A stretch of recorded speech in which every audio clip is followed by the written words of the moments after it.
Hi guys, we just shot on Facebook Live how to make these beautiful spiral coil waterfall earrings.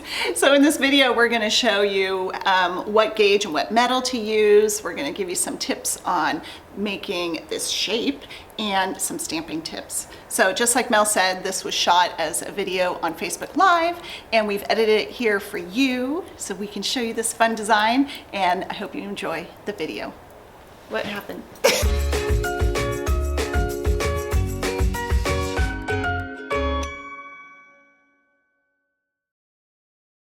I wore the copper ones yesterday, and they're very light, and I am super sensitive to jewelry that's heavy. Like, I will not wear it, and I loved how lightweight they were. Yeah, they look super cute. Okay, I'm going to take this necklace off. Oh, so you can show folks, yeah. Yeah. So I'll tell you that in my adventures of playing with this design and making these, I discovered where I think people are struggling, and that is if you're using metal that's too thick. If you use thick metal, or even, gosh, I was struggling with even copper 20 gauge, it's really hard to form this tight coil. I mean, I did it with our flat wire hoping this was going to work, but this like bruised my hand. Like, this was so red right here. This was very, very difficult, and it marred up the wire when I did it. I could absolutely anneal it, and I tried that on a couple of things, but it was a lot of annealing. So it was stamp, anneal, shape a little bit, anneal, shape a little bit, anneal, get tired of annealing, throw it aside, work with 24 gauge. That's kind of how that went. Oh, wow, yeah. So these guys right here are cut from 24 gauge sheet. I used copper sheet just like this right here, and I'm going to show you how to cut that. And it was great. And I thought they're going to be way too thin. It feels really flimsy and thin when you have it at this stage, you know, like super flimsy. But once you coil it, it's really hard. Like, I can't even undo it. It holds really, really nicely. Yeah, you probably work hardened it so much now. Yeah, that's exactly right. This one right here, I didn't attach it to anything. Ooh, it's attached itself. This one is just, I figured, I don't know, it could dangle from something. Mel was wearing it as an earring because she's crazy, but it's a little bit bigger. It can, you know, Janine was making those ornaments. It looked so pretty. I think that would be cute, like in a car rear view window or rear view mirror, you know, like just kind of hanging. It's cute. Or even as a keychain, it's kind of cute too. Yeah. So this one is made from our AT117, which is a flat aluminum bracelet blank. It's a funny piece because it doesn't work well as a bracelet because it's so thin, but it works great here. Yes, I said 20 gauge where I said I struggled with 20 gauge and copper, but that's because aluminum is super, super soft. So the 20 gauge aluminum was great, wonderful to work with. Okay. For these, again, I did the copper. So if anyone has played with this design, please chime in and let us know what metal you used. Did you have to anneal? How successful was it? Did you run into some frustrations? Let me know. Let me know. Okay. So this was the first practice. I just wanted to make sure it's the same piece as that, the AT117, and it just coils up beautifully. So the best way to describe this is, you know, do you remember when we made the wraparound rings? And we have a video on that? It's kind of the same thing, where you coil. Where's this guy? Okay, so with the wraparound rings, you start it at an angle so that when you start coiling it, it comes around and goes next to itself, not over itself, right? So if it went, technically the way I look at it is if it goes over itself like this, then it's a spiral, right? And if it goes next to itself, it starts to form a coil. I mean, that all depends what plane you're looking at, because you could argue that that's next to itself, but that's kind of the way that I look at it. Deb wanted to know, how long of a piece do you initially cut? This is, I think I cut 6 inches, but I think I ended up using 4. Okay. Which is why I don't punch the holes at the beginning, because you can't really tell exactly how long it's going to be in its coil form until you do it. Because sure, I can do it on this plier, but I could also do it on the round nose, or I could do it around a Sharpie. So depending what you're wrapping it around is totally going to change the length. So if you get a 6x6 piece of sheet, you can just cut that whole sheet, and then if you decide you want it shorter, you can cut it. Correct? Like, so it might be better to have it a little bit longer than you want it. Yeah, unless you knew, like, let's say I made this, I knew it was 4 inches, then awesome, I would always cut 4 inches, just make it easier. But let me show you how I cut the sheet. So here I just drew a line with a straight edge ruler and a Sharpie. Boop. And I use the French shears to cut long lengths like this. You can definitely saw it. That might even be a better idea if you love sawing. We have another shear that's shorter. It's a Xuron shear. And I like that guy for manipulating, like when I have to go around curves and stuff. But when I have to go the long distance, I really like this one. And you can see how beat up this is. I think I've had this for, well, I can tell you we made these stickers in about 2008. So I've had it that long and I've not replaced it. So yeah, every time I've gone back to use those, they're still sharp. Yeah, I like they're the French. great. They're great. The French go the distance. Yeah, they do. I don't even know if they're made in France. Just maybe it's the style. I have no idea. But it's good. They're called French here, so if you're looking them up, just think those French. All they need is a baguette and some wine, and they can go the distance. There you go. She's always got the best analogies. Okay, so this little strap holds it on, so it's just not like this. If you keep it this far open, you can use the spring, and just know if you open it, the spring falls out. But you did not break it. That's just how. That's a good tip. That's how the French do it. All right, so I'm at a little bit of an angle because of the camera is in my way, but I think you can see. So I'm just going to cut right along this line. And as I cut, I'm not going to like squeeze down and open up and kind of rest my hand and then go again and kind of, because if you do that, you end up with little like shards sticking out. You have to make sure that you're staying on the right, like keeping your blade kind of going. So right now where I go to open, I'm going to push against it. See how it's scooted up? To make sure that I am not.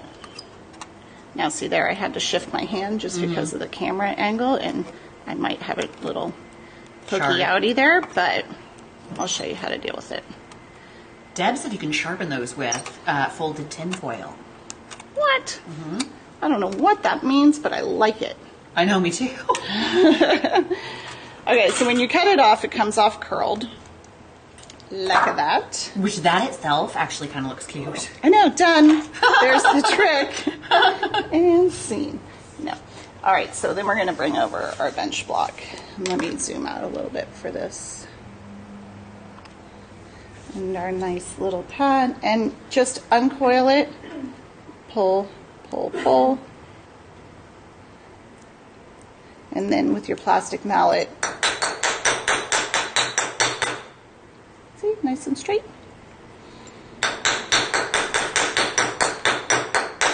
Wow. Okay. You made that look easy. Then I'm just going to come along lightly. You don't want to bleed. And make sure that this isn't sharp, which it's not. If it was, you can take a big file like this, or a small file, depending how bad it is, and just take that off. Okay. And I do think that's good to tell folks, because I knew that before I worked here, that you file in one direction. Yeah. So that's how a file is made, for the cutting to go in this direction. So you can look at it as pulling the piece from the top down. It's not, I mean, there's a lot of arguments about not going like this. When you go like that, it dirties up your file, and it can, mess up your file in theory. I mean, this is copper. I don't think it's going to kill my file, but it will get copper filings in there, and then you might have a cross-contamination issue if you're worried about that. So just get used to filing one direction. How did you know how wide to cut your strip? Alice was wondering, or did you just go, this is how I like how it looks? Yeah, I just faked it. Okay. It depends. You can do, thicker would be hard, or wider would be hard to shape. You'd have to do something different than the tool that I'm going to use. Thinner would be great. Thinner would be super cute. Like here's a little, I do like the thin. Thinner That's cute. one. Yeah. So that's just up to you. Okay. This guy is curved a little bit. You can kind of try to straighten him out, but it's not a big deal because once it's coiled up, it's not going to matter. That's right. If you want to take the blue line off right now, go for it, because it's still kind of showing. See right there? Donna says she's done 1 centimeter, and it was successful. A couple folks, Belinda's saying what gauge. I think Lisa's using 24 gauge right now. That's right. That is right. All right, so I'm going to show you exactly how I made these earrings with this one, and then I'm going to show you a couple different things after that with this one. So remind me, okay, Mel? So this guy, you can either use something like this. Wrap and tap. Or something like this. Round nose. I like it. Or you can wrap around a pen if you feel like it. Let's start with that just for fun before we get into the technical stuff. I'll do that with this. I was looking around. I mean, I can wrap around the handle of this file. Just find something round, right? So with the Sharpie, since this is so fine, it's pretty easy to just do this action. And this is what you would probably want to use if you were doing a wider one, because it's harder to hold it on the pliers. Then when you get around to the edge, you can either put it on the table. Well, I gotta get this guy around to do that. And roll it. You see how that's like forcing it? I mean, I have the pad here, so it's not doing the best job, but like use the table and, or I don't get too hung up on the edge. I end up just trimming it anyway. Yeah, because I want makes that sense. angle. Yes, yes. So this guy, again, to get this to coil like this, I started by coiling at a strong angle, not like perpendicular. Right? Like a barber pole. Yeah, look at that. So you also want to make sure you're not coiling around something, I've done this before, that looks like, oh, this is nice and round, but it's wider at this end, because then you can't get it off. Oh, that makes sense. Lesson learned. So this one's pretty wide. I mean, like the width of this part as opposed to this guy that was done on a plier. Now, again, I'm just showing how to shape that. I would have stamped it first. Absolutely would have stamped it first. For sure. Another thing is I like, and this is a note I recently just made in the wraparound rings class because I didn't point it out, but of course it seems easier to stamp and then put the black in the impressions and then shape it. But what happens if you are doing letters or deep impressions and you're using something like enamel paint, when you go to coil it or turn it or make a ring or whatever, especially with such a tight angle like this, it's going to end up stretching the black that's in there or cracking it. And then you end up with things like, I did it on this one, but see how, I'm going to come in really, really tight. This is a sidebar, but it's a really good lesson. See how in the L there, and in the U, it looks like there's almost like a white line running down the middle of the letter. That wasn't there when I first oxidized. You see it in the C there. And in the Z. Yes. That's what happens when you bend it. So I could add it in now, again, if I wanted to. It's so much harder to put the black in and polish once it's moved in this direction. But do you think it's better to do it first and then go in and fill in your extras then? Like, you could, yeah. Or what I do is I do it with the Sharpie and then bend it quick before it's like really set and going to crack, and then everything seems to settle. It doesn't seem to show up as much when you're doing a pattern like this, so I'm not really worried about it with this one, but I just wanted to point that out. If you're doing letters, it kind of looks a little weird. It doesn't look horrible though. I just trying to teach stuff. Trish wanted to know what's the thickest aluminum you could use and what's the thinnest you would use.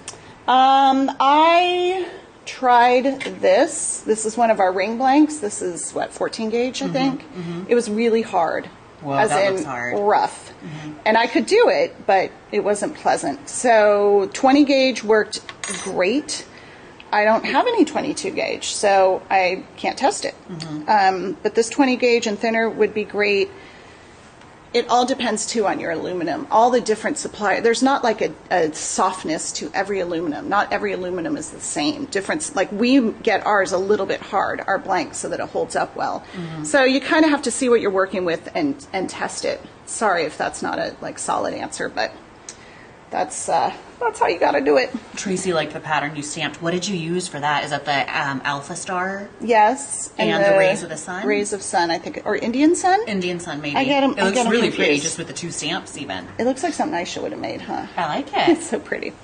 All right, so this guy I could have coiled like this if I wanted to do a big one, or big as in wide. But if I wanted it more narrow like this one, which I do, I'm actually going to do it on the plier. So you can do it on your round nose if you want, and I will show you that a little bit. I'm trying to figure out, maybe I'll show it a little. No, I know. I'll do it on this. Oh. Let me straighten that back out. Okay. So if you're using your round nose, and this goes for coiling wire, this is how come I know this, because I do a lot of coiling. As long as you're feeding it up on the same spot, the coil will grow, and as long as the tail goes to the end rather than this way. This is kind of hard. You guys will have to test this. It's hard to verbalize, but if you're coiling it and feeding it here, the coil will grow and it will grow off the edge, and because you're staying on the same part of your plier, it should be pretty level. Does that make sense? If the tail was going this way and I was coiling, it would feed this way and stop, and it would end up like a cone. Oh, okay. So I'm going to stick with that black line there, maybe hold it like right in the middle of my metal, and I'm going to start to coil away from myself, and see I have to start at a really extreme angle like that. It's almost like 90 degrees here. If I start like this, it's just going to go on top of itself. And That's then a good just tip. keep it feeding, oops, right at that spot. And see, it's going to grow off the end of the plier. It's just going to keep going, but I'm going to keep feeding right at that black line. I love that. Does that make sense? Yes, it does. That keeps going and you keep staying on the black line. That's where I'm feeding it, at this angle. If my hand shifts at all like this and I keep going, well, look what I just lost my angle. Yes. And if I go too far, then my gap between is going to be really wide. Now, cool. You got to be careful with round nose. See how I dented it? I was squeezing kind of hard just because. A little bit, yeah, I do see that now that you point it out. So don't squeeze very hard, and you don't need to with this. So see how with this wide one, I was able to just pull it open. It's going to stay shut if it's like an ornament or something, but this one, it's really hard to pull open. It's really, really tight, so super, super hard. So I guess maybe if you were doing a bigger one like this, you want it really long, maybe try 22 gauge, you know, if you are worried about it staying. But this nice and tight one stays really, really well. I love it because of your extreme coiling. Extreme. Yes. There's if you watch Ninja Warrior or Beastmaster, this is extreme coiling. Beastmaster? It's a new one that's kind of like Ninja Warrior, but I think it's open to, I think it's in America. I don't know. It's kind of great. I love it. I'm in. Beast coiling. All right. Beast coiling. So the other way to do it is with your wrap and tap. Or if you have like a bail making plier like Weber's makes that we don't carry it anymore, that's even better because this whole jaw is one diameter. So you have a choice. This one, you have to stay on here and not let these like get in your way. And I'm going to show you that right now. Now this won't mar it up because the other side of the plier has plastic on it. Okay, so this guy, look what I almost did. I almost grabbed it here and I always go away from myself, which means I'd be forming it on there. Yes. That's a super bad idea. All right, this guy, I start way up at the top here because otherwise with an extreme angle, you automatically hit this. And the reason I'm using this plier is because it's what I have. You know, like I've showed you the round nose, if you've got the bail making pliers, if you've got a thin something round, go for that. But I just like showing options. I love it. All right, so this guy, oops. Do that remind everyone of the song, Love the One You're With? If you can't have the one you want, if you can't love the one you're with. Oh, I love that song. Me too.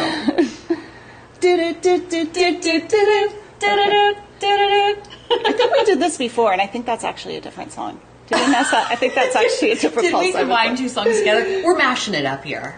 As I'm just cruising along. Okay, so see how I'm keeping it on that step, kind of at the top, and I'm keeping my angle really tight. I'm just cruising along as I'm singing, not even really paying attention. And you have to do two really small scoots, otherwise you hit this next step. Oh, yeah, okay. I'm cruising along. Now, just like, well, let me not say that. Deb said she'd get some plastic tubing from for a fish tank at a hardware store and use it to cover one of the pliers to keep it from marring. Deb, I feel like you could be the new Mary Ellen's Helpful Hints. I don't know if you guys remember those books. I used to love those when I was a kid. I don't. Yeah. But yes, Deb that's a great idea. Yeah. She does. She's always chiming in with good ideas. Yeah. Okay, so right here, I've changed my angle a little bit by accident.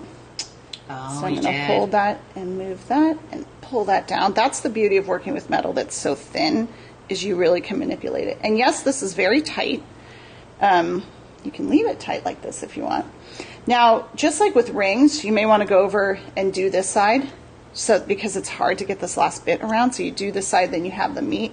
But I want to show the trick again on the table because that's kind of an interesting one. So I'm just moved my pad out of the way so that I can put this on the table. I got to get the right angle here. Actually, I need to move it down. Shoe cam. We got to implement the shoe cam. I had to do that because I have to hang the edge of the plier off the edge of the table and push it. Dang it, I got to go even further down because I got to get that step flat. Oh, okay. There we go. There we go. And push it against the table. Oh, that is cool. Yeah. Let me do it a little bit more. Use your resources, people. I love it. Look at that. That looks so perfect. So, this guy's more open. Yeah. In which case, what you do is grab it. Don't grab the end. That one you already bought dinner. I'm just kidding. God, you're so funny. I'm gonna actually. This is cool how it lined up. I'm gonna slightly unturn it and pull my hands apart. Oh. This is hard to do if you don't have much hand strength, and you can kind of do it with the With tool. your plier, maybe? Yeah. Oh, right there. Meh. You know what I like though, when it is tighter, I think it's kind of neat, you guys, that you can incorporate that as a bead, like in your Totally project. looks I mean, like you could a just bead. put that on leather, but you could also put, if it's really tight, you could just actually put it on like some beadalon or soft flex and actually bead the rest of the string. Yeah, it'd be And have adorable. a cool bead on there, yeah. Oh my gosh, I just remembered when I made these. Remember I said I feel like I've made these? Yeah. I made them when I had cornrows and put them on my your braids. hair. Ew, that would look awesome. That would, I'm just remembering I did coil with flat wire and wire, and I probably shouldn't admit that, but That's moving kinda on. awesome. All right, so this is the same as that one, like Mel's talking about putting on a necklace. I'll get back to finishing this one. I just wanted to show you like hanging on a necklace, cute. Very On a pretty. leather bracelet, great. But let me show you my issue, and I'm going to come in close one more time. This metal is so thin, and I had the same problem with the 24 gauge, that when you stamp a letter with a long line, like the Y or the L, it wants to bend rather than smoothly. Let's see. Okay, see that right there? I do see Yuck. that. It's almost like it wants to crack. Horrible. Yeah. Yes. But it won't. But it makes you probably have Yeah. to stamp a little bit lighter. Stamp lighter. I wasn't paying attention to the fact that this was going to happen. Now, if you made a wide one like this, you wouldn't run into it. But think about the fact that you stamped a line there, like an uppercase L, lowercase L, Yeah. T's. They're the usual culprits. And what it does there is it thins the metal. You know, you're not like just removing the metal. You're moving it aside, and you're making a little thin spot there. So when you're doing a very tight bend like this, you got to watch those. Mm-hmm. So I just wanted to point out.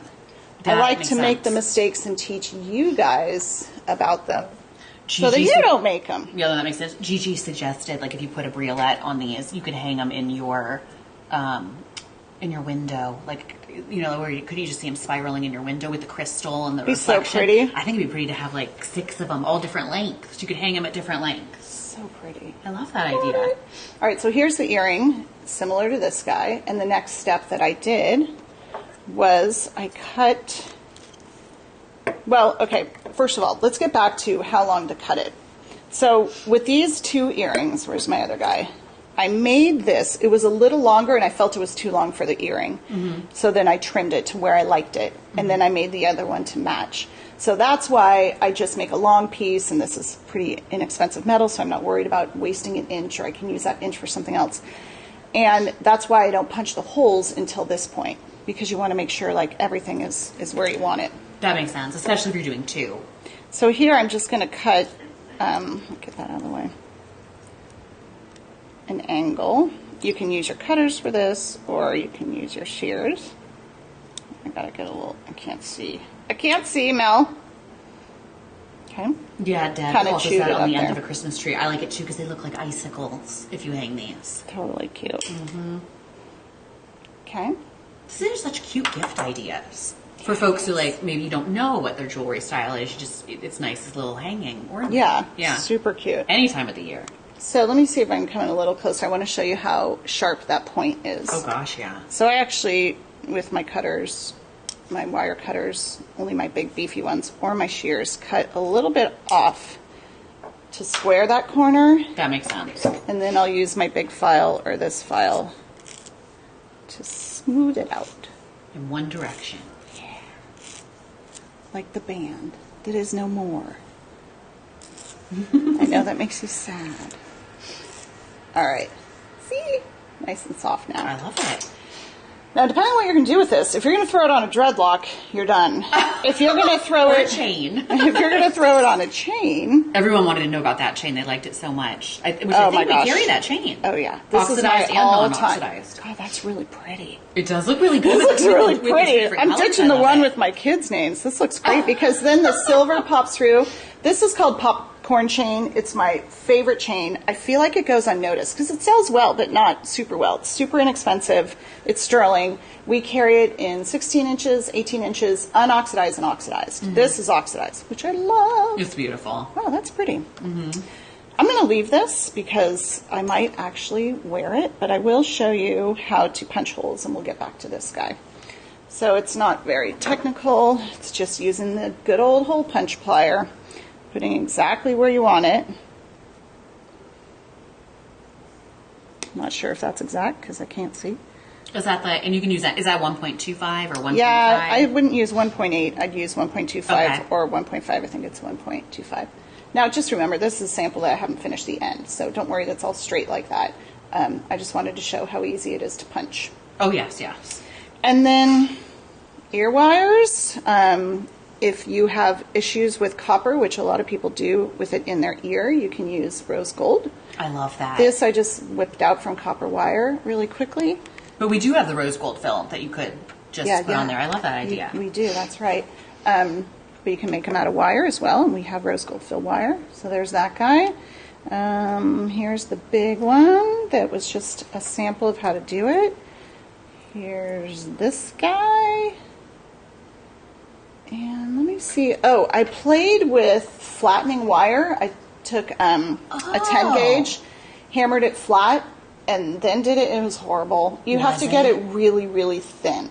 So this was another one that was hammer, hammer, hammer, flat, anneal. Hammer, hammer, hammer, anneal. Hammer, hammer, hammer. I'm done with this. And then I tried to shape it at this thickness. It's doable. You guys can do it, but it's very pretty. Very much a pain in the booty. Okay. I could have gone a little flatter, or maybe start. But what I was trying to get at was a wide piece of wire that I could stamp on. Right. So that takes quite a while because you have to start with something big. You can't get it wide enough with 14 gauge. It's just not enough material there.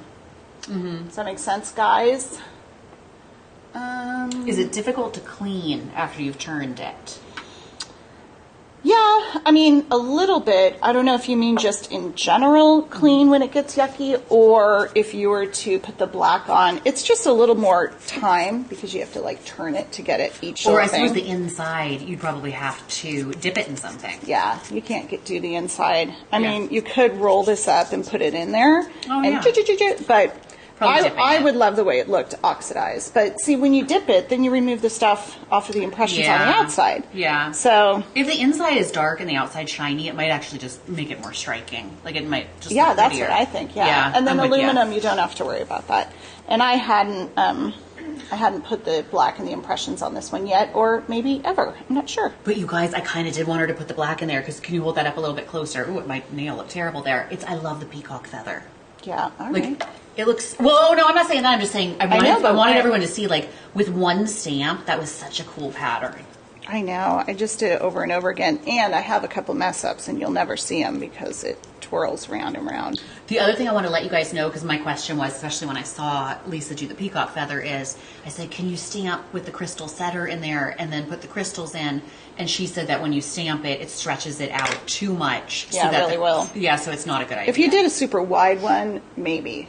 I was thinking, okay, maybe shape it and then put it on something that will brace the inside and then stamp it. I don't know. It's probably doable, but you're going to struggle because see, it's curved, so there's not a big flat spot for the flat back of the crystal to touch to. And it's a pretty tight coil too. Yeah. Yeah, it so makes sense. it won't have a good contact spot. I just happen to have steel wool here, and that's a little faster. So I'm going to do the initial removal. So there I just did in a little bit. You can see how fun that is. I mean, and it really Rhonda, stands out. Rhonda wanted to know, will pewter work? I didn't even think about pewter because we do have some pewter ring bling. I tried, and it's kind of the same as this. We make them so thick and heavy for the purpose of holding their shape when they're a ring, right? Yeah. So it just makes this process harder. I mean, you probably, I don't know. I think the pewter we have is too thick for that. All right, is that it? Anything That's else? it. Okay. Bye, everybody. Thank you so much for coming. Thanks for joining.